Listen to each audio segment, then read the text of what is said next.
Hey, welcome to the channel. My name is Tyler. Your name is Gary? Gary!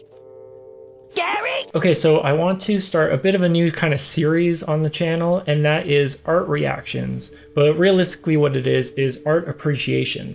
I love the idea that no matter how many artists you know and follow, you'll never see all of them. Even with the internet, the scope is too large and we just won't be exposed to most artists. And that means there's always new artists to discover. So I was thinking as a community, it would be fun to just share artists that we like, and then we can discover them together. Personally, I think that we could all use a little bit more celebration of individual artists. So today I'm kicking it off with Gary Villarreal, goes by handle villarrte, and I do apologize, I probably butchered that pronunciation. I've been following his work for several years now on Instagram, and his work is absolutely amazing. So this is an example of Gary's work here, and as you can see, it's absolutely stunning. Obviously, Gary has just such a strong grasp of anatomy. His figures are so dynamic and believable. He does really stunning character work, but he's also an absolute master of form, and that's the thing that I mostly want to talk about. It's the thing that I absolutely love about his work, is the way that he depicts form. He is very intentional about the way that he shows all of these form lines everywhere. Gary basically uses contour lines in order to render, which I find quite fascinating. I haven't really seen too many other people do it quite like he does. I've talked about contour lines in other videos if you've seen my How to Draw Anything video. Basically, when you have a three-dimensional form of some kind, contour lines help show us what the form is doing. So it's almost like you get this three-dimensional topography of what is happening with the form. And I've talked about rendering this with line. Typically, you do this with something like a ballpoint pen or a felt tip. Basically, if you have some sort of cylindrical form, you can render it by following the contour lines. And the way that I learned to do this, and it's the easier way to do this, is by having essentially bands of straighter lines follow the form. So you can add hatching in the form of straight lines. And you can have multiple rows of these to show your hatch marks. And one of the reasons to do it all as straight lines rather than trying to do it all as curved lines is because drawing that many curved lines perfectly is very difficult to do. If you're trying to draw curved lines, what is likely to happen is that as you start drawing these curved lines, you're likely to mess up a little bit and you start getting some crossovers. And this starts making your hatching look hairy. You start depicting hair or fur is what it looks like to our eyes. If you want a smooth surface like skin, all of these lines have to be absolutely perfect, and it can be quite difficult to do. See, even here you can see that my lines start to converge a little bit and cross over just a little bit. To do this properly, you basically want to avoid that. And looking at Gary's work, he's basically like, yeah, it's not a problem if you just do everything perfectly. So, do everything perfectly. Why didn't I think of that?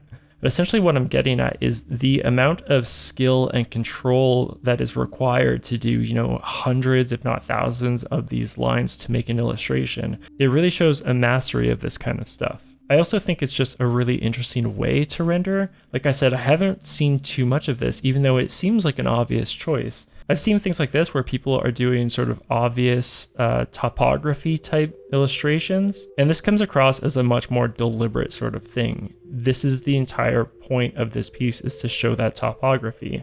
Whereas the way that Gary employs this is not so much to show that topography, it's just part of his rendering style. But in so doing, it's one of the best ways, I think, to show that three-dimensional form. His forms read so good because of this. He also uses primarily graphite, it seems to me, and I think this is a really interesting use of the tool because, again, it's a little bit outside the box. Typically with graphite, we can render a little bit more traditionally, I guess I'd say. Something like this spaceship by Scott Robertson, you can shade with graphite. But again, Gary opts not to do that.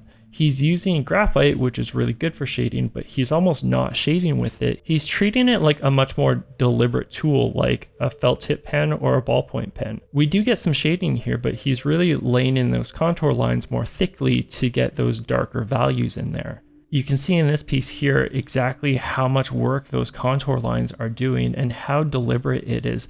Those contour lines are doing so much, not just as a rendering style, but depicting to us as the viewer what those forms are doing. As I said, we get compression of those form lines in areas where the mesh is essentially getting tighter, in areas of more detail where the three-dimensional framework would get tighter, things like ambient occlusion start to play a part. And by contrast, areas where the three-dimensional form might get stretched out a little bit, this wireframe that Gary is creating gets stretched out a little bit. We can see that there's more spacing happening here. The wireframe is almost getting stretched out a little bit more, which again just shows us this stretch and squash. It's almost like animation things are happening here in these illustrations. Another thing that Gary is really, really good at is world building and storytelling. I'm sort of making a guess here, but I believe all of these illustrations are sort of one-off pieces. They're not necessarily a collection.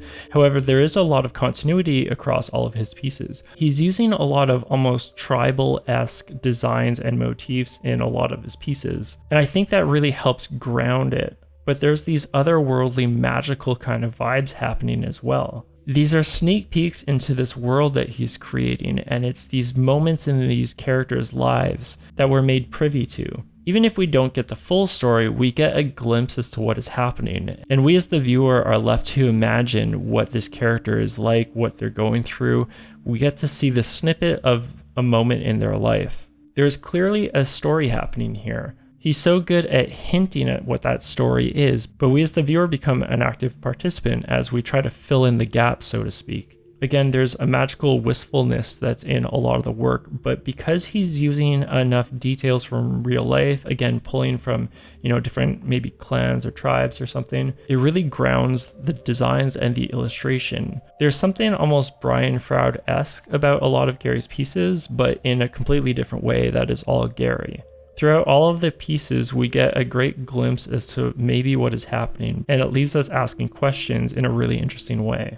Obviously, all of this is just my opinion, but I think that he does a really great job of grounding this magical world in reality and making us believe in these characters. I'm going to keep harping on about this 3D form grid work that he creates in his pieces because that's really what attracted me to his work in the first place. You can see that again as the contour lines span over a larger surface area, they sort of stretch out a little bit more, and we see sort of less of that grid happening in the cheeks.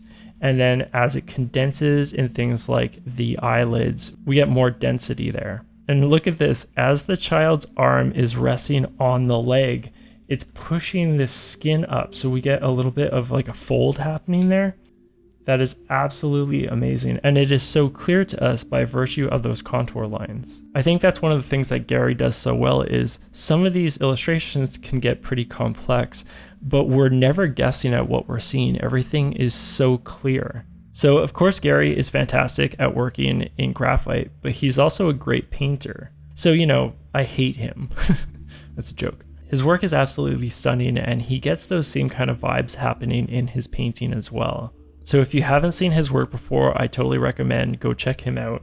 All right, so that was just a sneak peek of Gary's amazing work. Definitely check him out. I'll have some links in the description. He also has a book out, so definitely check that out. In the comments, please do leave some artists that you like and we can take a look at in the future. As always, thanks for watching. Be good to one another, and I'll see you next time. Okay, bye.